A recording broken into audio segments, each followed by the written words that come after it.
안녕하십니까?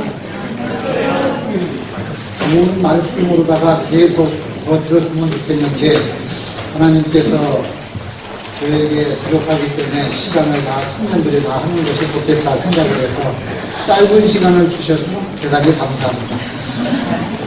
우리 재림교회의 핵심은 뼈대는 말씀이죠. 또 우리 재림교회의 가장 중요한 것은 안식일학교, 그 중에서도 꽃이라고 하는 안식일학교 교과 토의 시간입니다. 이 시간에 우리 모두가 다 제가 늘 좋아하고 또 즐겨 쓰는 단어가 있는데 그 단어는 돋보기 확대경이고 확대경의 목적은 초점이거든요. 오늘 우리 모두 다 같이 스가랴서 3장 4절의 말씀을 우리 한번 함께 보시겠습니다. 스가랴서 3장 4절의 말씀을 우리 교과에 기억절로 나와 있는데 기억절에는 후반부만 나와 있기 때문에 제가 한번 봉독해 올리겠습니다. 여호와께서 자기 앞에 선자들에게 명하사 그 더러운 옷을 벗기라 하시고 또 여호수아에게 이르시되 내가 내 죄가를 제하여 버렸으니 내게 아름다운 옷을 입히리라 하시기로. 아멘.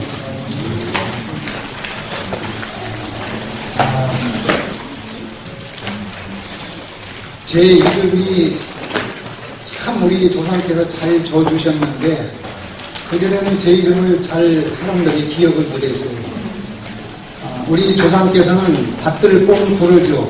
계속 두루 받들어서 우리 교회의 장로가 되라고 이름을 지어주셨는데 어느 날 한참 후배되는 뜀박질 잘하는 우리 마라톤 선수가 나와서 저의 이름을 좀 버려놔가지고 금메달 딸 때는 칭찬을 하고 또 꼴찌할 때는 아주 욕을 많이 얻어먹는 그런 이름이 됐습니다.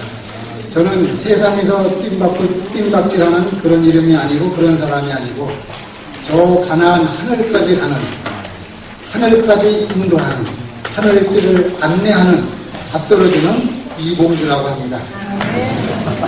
우리 안식일학교 교과 시간이 짧기 때문에 우리가 맥을 잘 짚으면은 모든 것이 다 된다고 생각을 합니다. 그래서 이 유명한 교수님이나 목사님들은 간단하게 맥을 잡는 데에 가장 키포인트가 있다고 생각이 듭니다. 그래서 다른 거는 다 잊어버리더라도 우리 오늘 오신 분들 참 잘 오셨습니다. 오늘 여기에 오신 분들, 우연하게 오신 분들은 한 분도 안 계십니다. 정말 하나님께서 사랑해 주셔서 우리 모두를 축복해 주시기 위해서 오늘 무엇인가 하나님께서 여러분들에게 많은 복을 주시리라 믿습니다. 그 이유는 이번 집회를 통하여 우리가 소망하고 우리가 갈망하는 우리의 기도 제목이 오늘 이곳 집회가 마칠 때에는 예를 들어서 몸에 질병이 있는 사람들은 질병이 다 낫을 줄 믿습니다. 아멘. 믿음대로 된다고 믿습니다. 아멘. 또 가정과 직장에 문제가 있는 분들은 말씀에서 치유하는 능력이 나가리라 믿습니다. 아멘. 지난주에는 우리 제8과를 요약한다면은 맥을 잡는다면은 아름다운 옷이라는 제목으로 지난주 8과에 우리가 한 주간 은혜를 받았습니다. 이 아름다운 옷이라는 것은 진짜 그리스도인들이 진정으로 추구해야 될 옷은 예수님께서 주시는 예수님의 구원의 옷이 진짜 아름다운 옷이었다. 그게 지난번 8과의 우리의 핵심 맥이었었고 그것을 이사야 선지자의 기별을 통해서 우리한테 준 것이 한 4가지도 있었죠. 첫째, 이사야 시대의 영적인 상태는 어떠했었는가? 두 번째, 이사야를 부르신 목적은 무엇이었는가? 세 번째, 세상의 옷, 즉 인간의 문명의 옷은 무엇이었던가? 영원히 아름답고 영원한 구원의 옷인 예수님께서 주시는 영원한 옷, 이거에 대해서 지난주 우리가 이사야서를 통해서 배우신 것이 지난번에 맥이라는 것 잘 아시죠? 예. 자, 오늘은 제9과 우리 스가랴서 아까 읽었는데 선지자 스가랴의 기별을 통해서 그 스가랴 선지자로부터 사용된 옷에 대한 의미는 무엇인가? 그래서 불에서 꺼낸 그슬린 나무에 대해서 우리가 한 주간 은혜를 들으셨습니다. 오늘 교과의 핵심을 또 맥을 짚으면은 시간이 없기 때문에 간단하게 이것만은 꼭 기억하셔야 되는데, 첫째, 스가랴 시대의 역사적 상황은 어떠했었는가? 두 번째, 유대인들의 영적 상태는 어떠했었는가? 세 번째, 한없는 하나님에 대한 사랑이 제 부가의 맥이라는 거 잘 아시죠? 모든 사건에는 원인과 경과와 결과가 있습니다. 인간의 불행도 분명한 인간이 파멸되는 데는 원인이 있고 흘러가는 경과가 있어서 파멸이 되는 것입니다. 하나님께서는 우리 모든 인간들을 그토록 사랑해 주셔서 그토록 하나님의 생명까지 주셨는데 우리 모두는 이 사실을 잊어버리고 산다는 것이죠. 그래서 오늘 우리가 제목에 나와 있는 그슬린 나무라는 것은 무엇을 뜻하고 있는지 여러분들 나름대로 많이 생각해 보셨을 줄 믿습니다. 저는 이 그슬린 나무에 대해서 이렇게 생각을 해봤습니다. 두 가지로. 첫째로, 비록 죄를 저질렀는데 회개하는 심령으로 이 마음이 새카맣게 다 들어가는 영혼을 가리켜서 그슬린 나무라 이렇게 생각을 했습니다.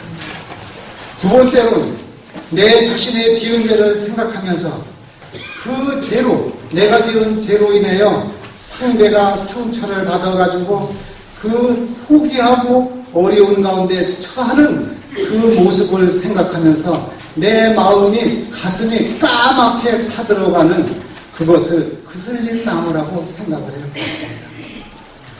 또한 죄로 인하여 일어나는 여러 가지 원인, 경과에 대해서 그토록 엄청난 멸망으로 치닫고 있는 일들에 대해서 정말로 마음이 새카맣게 타고 있는 그 마음을 그슬린 마음, 그슬린 나무라고 생각해 봤습니다.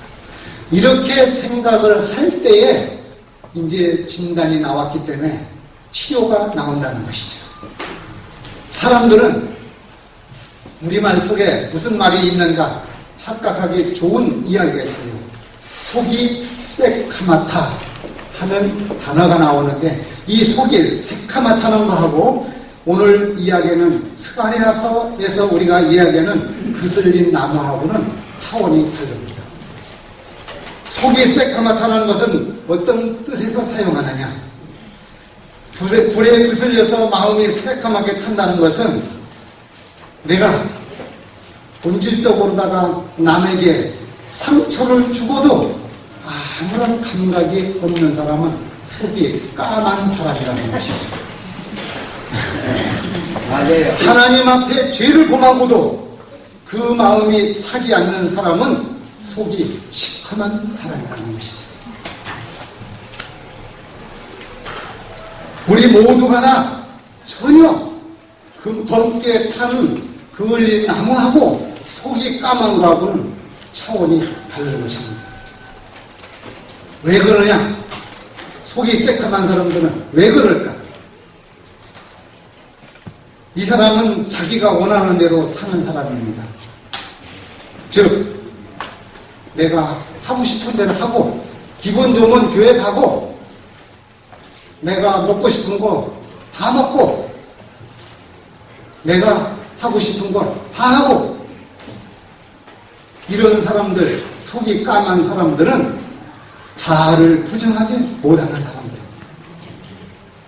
이런 사람들은 진리가 요구하는 일을 하지 않기 때문에 결과적으로 가서는 자기가 하는 것이 다 옳고 공평하다고 생각하기 때문에 이 사람들은 속이 까매서 아무런 도움이 안 되는 사람들입니다. 즉 자기 중심적으로 사는 사람들은 속이 까만 사람입니다. 속에 그을린 나무를 본 그을린 나무는 우리 모두가 다 하는 말 한 말로 인해서 상대편에 대해서 상처를 받은 일이 없을까? 내가 하고 있는 모든 것, 먹는 것, 입는 것, 생활하는 것, 나의 모든 것이 정말로 하나님 앞에 내가 잘못하고 있다고 하는 심정으로 속이 다 들어가는 마음이 있는 사람들이 속이 그을른 사람들이라는 것이에요. 우리들은 이러한 마음이 없을 때에는 교회를 다니고 성경을 많이 읽고 우리들 예언의 시를 통당한다 할지라도 이것은 속이 새카만 사람입니다. 말씀만 많이 보고 기도 안 하면은 아는 것이 많기 때문에 누구누구 목사는 어떻고 누구누구 장로는 뭐가 잘못되고 어느 집사는 뭐가 잘못되고 즉 이 속이 까맣다 보니까 상대편에 정죄하는 일, 찔르는 일만 하게 된다는 것이죠. 기도만 열심히 하고 말씀을 안 보면은 내가 복음이 되고 네가 복음이 돼서 자기가 하는 것이 옳다고 주장해서 교회에서도 집에서도 아나 무인이 두다가 모든 일을 하지 않는 그런 결과가 발생한다는 것이죠. 자, 오늘 우리가 읽은 스가랴서에 있는 스가랴 시대의 역사적 상황은 어떠했었는가? 이 스가랴라고 하는 그 말은 여호와 하나님께서 기억하신다, 하나님께서 기억하셨다라는 뜻을 가지고 있는 게 스가랴라는 말이죠. 우리가 그 배경을 70년 종살이 이런 걸 다 빼고 스가랴 선지자가 활동했던 그 시대에 남방 유다의 역사적 상황은 어떠했었는가? 바벨론의 포로 귀환 후에 성전은 지었으나 기초는 해놨으나 계속 이방인들이 방해를 놓고 계속 어려운 여건 때문에 성전 건축이 되지 않았던 그런 시대였습니다. 이때 하나님께서는 스가랴 선지자를 통하여 이스라엘 백성들에게, 유다 자손들에게 기별을 전하는데 회개하라, 다시는 신앙을 회복하고 회개하여 성전을 건축하라. 그러므로 이 백성에게 희망을 주고 용기를 주는 일을 하라고 스가랴 선지자를 택함을 받았다는 것이 그때 역사적인 배경이죠. 그래서 성전 건축이라고 하는 것을 어떤 것으로 알 수가 있느냐? 스가랴서 2장 1절에 여기 측량한다, 측량줄, 그 다음에 먹줄 이런 것이 나오는데 요즘에는 그런 거를 여러 우리가 많이 모르지만 건축을 할 때에 반듯하게 하기 위해서는 측량줄이 있고 먹줄이라는 것을 사용합니다. 이것이 삐뚤어지면은 건축이 잘못된다는 것이죠. 사람들이 살아나갈 때 우리가 먹줄이 되는 측량줄이 없는 신앙생활을 하게 되면은 우리 신앙은 기복신앙이 되고 우리 신앙에는 손가락으로 남을 가르치는 그런 사람이 된다는 것이죠. 그래서 하나님께서는 건축을 할 때에도 장과 고와 폭일 세세의 식양을 모세를 통하여 설명했던 것처럼 우리가 신앙할 때는 내 마음대로 하는 것이 아니라 먼저 하나님의 말씀에 나오는 대로 우리가 모든 걸 따라해야지. 우리 모든 사람들은 사람을 보고서 신앙을 하게 되는 것이죠. 우리가 실패하고 마음이 상하고 우리가 문제가 되는 원인이 딱 두 가지입니다. 하나는 사랑하여야 될 상대를 믿고 믿어야 될 상대를 사랑하기 때문에 실패를 하는 겁니다. 즉 여호와 하나님은, 예수님은 사랑의 대상이 아닌 것입니다. 하나님은 믿음의 대상입니다. 사람들은 믿음의 대상이 아니고 사람들은 사랑의 대상인 것입니다. 여러분들은 거꾸로 하다 보니까 실패하고 마음이 상하고 문제가 생기는 것입니다. 그렇기 때문에 우리는 신앙을 바르게 해야 됩니다. 하나님은 믿고, 즉 보이지 않는 하나님, 손에 잡히지 않는 하나님, 어떻게 믿습니까? 기록된 말씀을 통하여 말씀에서 하라 하면 하고 하지 말라면 하지 마는 것이 하나님을 믿는 것입니다. 아멘. 사람을 여러분 남편을 믿습니까? 아내를 믿습니까? 목사님을 믿습니까? 실패합니다. 상처받습니다. 사람들은 상대가 사랑의 대상입니다. 그렇기 때문에 우리 주위에 계시는 모든 분들은 사랑하셔야 됩니다. 우리 눈에 선글라스 낄 때 빨간 안경을 쓰고 사물을 보면은 다 빨간합니다.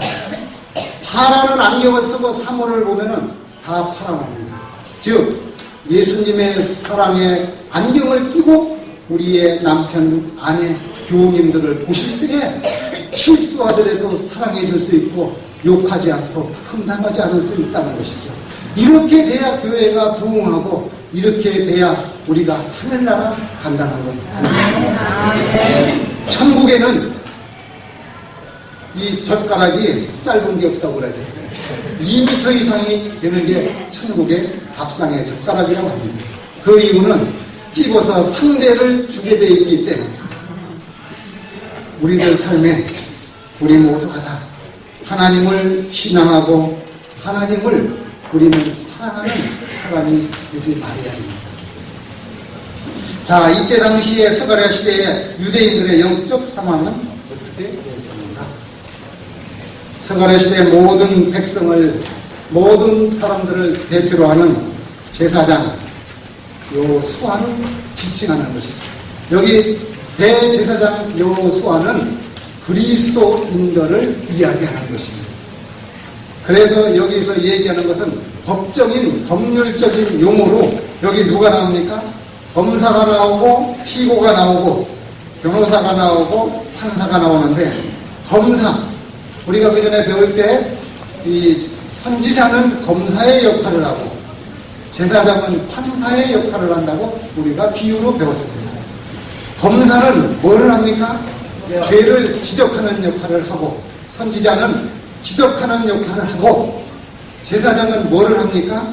변호사는 잘못한 거에 대해서 용서해달라고 이 어린 양을 잡아서 대속죄로 계속 제사를 지내는 제사장의 역할을 한다고 우리는 배웠습니다. 성소제도가 그렇게 된다고 배웠습니다. 사자는 죄 지은 것을 계속 하나님 앞에 참수하는 것이 스가랴서의 핵심입니다. 여기 나오는 피고 대제사장 되는 여호수아, 우리 그리스도인들 계속, 야, 재림교회가 그거밖에 안 돼? 목사가 그 모양이야? 장로가 그 모양이야? 누가 하는 일을 대신하는 겁니까? 사탄이 하는 일을 대신하는 것입니다.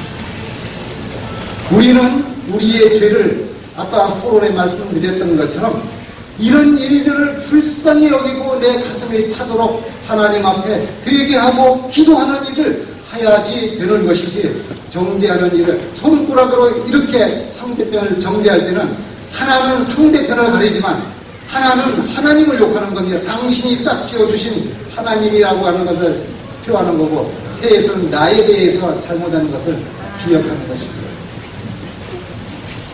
그래서 이런 상황을, 영적인 상황을 보고서 하나님께서 어떻게 하셨습니까?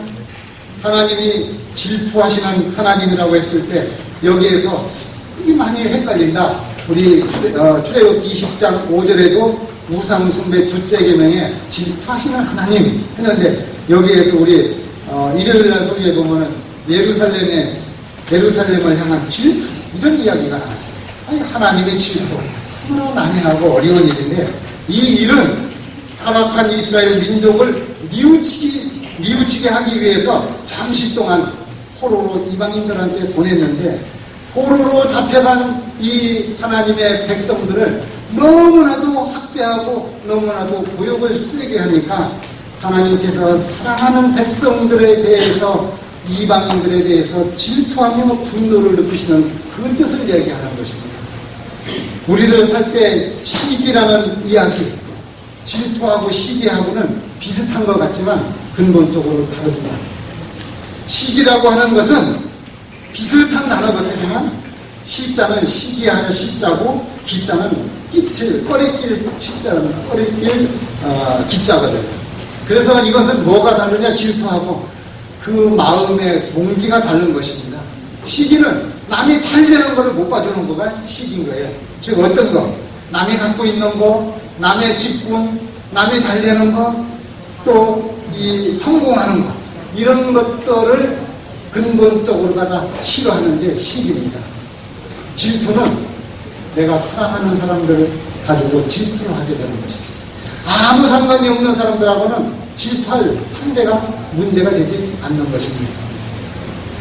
여기서 우리 옆에 있는 사람들하고 이런 관계했을 때 뭐 이런 거 저런 거 얘기하고 나면은 정말로 막 화를 내죠. 그런데 우리 많은 사람들이 저 미국에 뭐 오바마가 어떻고 일본에 누가 어떻고 하면은 화납니까? 화가 안 나는 것입니다.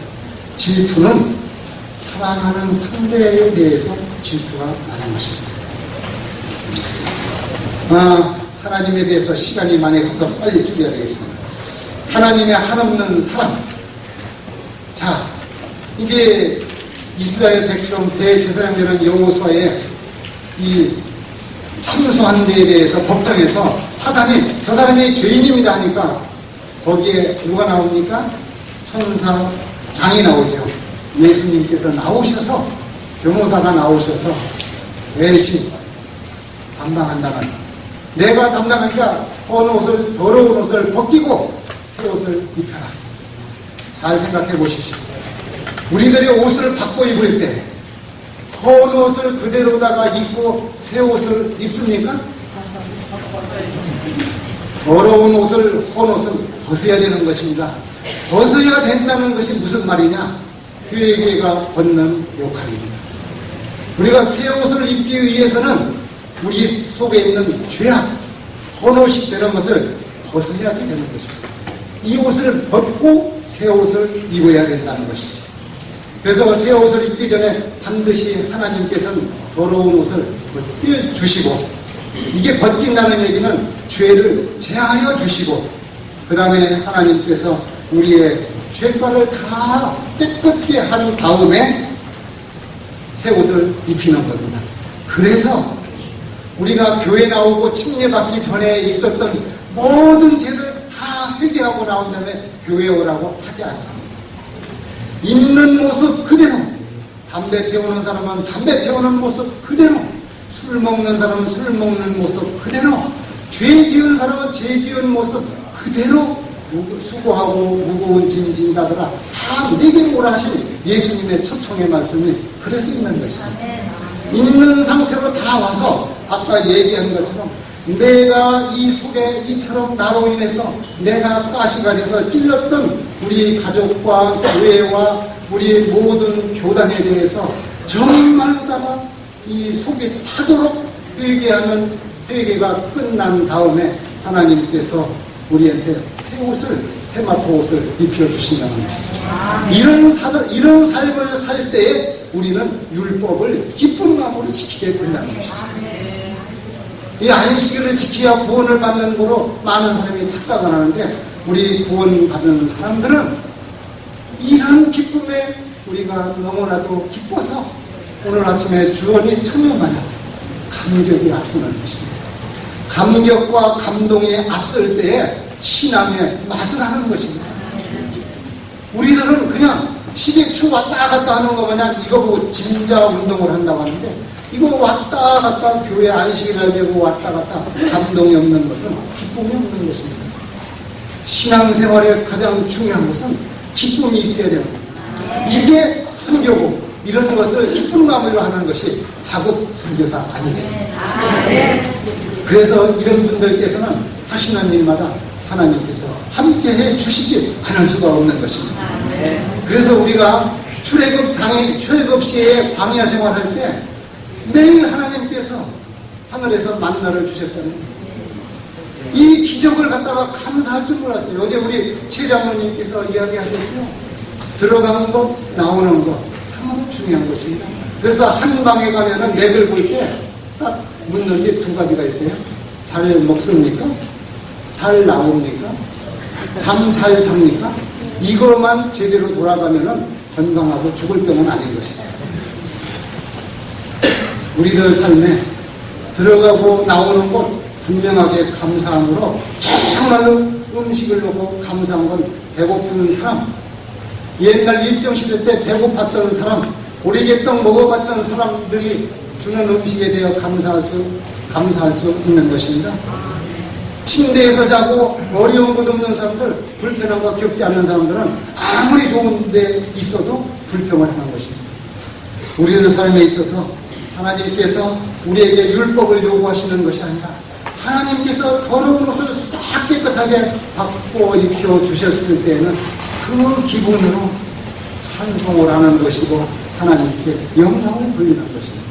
이것이 바로 구별된 삶을 사는 사람들, 즉 시간을 구별하고 7분의 1을 구별하고 안식일, 재물에 대해서 10분의 1을 구별하고 11종, 세상적인 삶 속에서 우리가 오늘 안식일날 구별하는 것, 이것이 구별하는 것, 거룩한 것, 속된 것을 구별하는 것이 성도라는 것입니다. 아멘. 이 안식일에 우리가 기쁜 마음으로 신령과 진정으로 찬양하고 한 주간 은혜, 한 주간 받은 우리에게 재물을 허락하시고 우리에게 건강을 허락해 주시고 가족을 허락해 주신 이분에 대해서 내가 반응할 수 있는 것이 헌금인 것입니다. 뭐로 반응을 합니까? 우리 모든 사람들은 이런 일을 통해서 이 세상에서 정말로 기쁜 행복을 맛보고 하늘나라 가야지. 여기서 냉랭하고 여기서 기분 나쁘게 살다가 하늘나라 가서 살 수가 없는 것입니다. 결론을 짓겠습니다. 땅이 회복되기 전에 먼저 우리의 심령이 회복되어야 합니다. 하나님을 향한 심령이 회복하여야 우리의 성전이 회복된다는 것입니다. 성전의 회복이 필요한 것은 바로 예배의 회복이 필요하기 때문인 것입니다. 예배의 회복이라는 것은 이 백성들의 마음에 하나님의 마음을 회복하셔서 이 마음의 중심에 하나님 예수님의 마음이 우리 가운데 회복될 때 이것이 참된 예배가 되는 것입니다. 우리 모두가 다 이 안식일에 우리의 삶에서 참된 회복을 통하여 기쁨과 평안을 누려서 예수님 재림하실 때 하늘나라에서 우리 다 같이 함께 만나는 저와 여러분들이 되시기를 바라겠습니다. 아멘.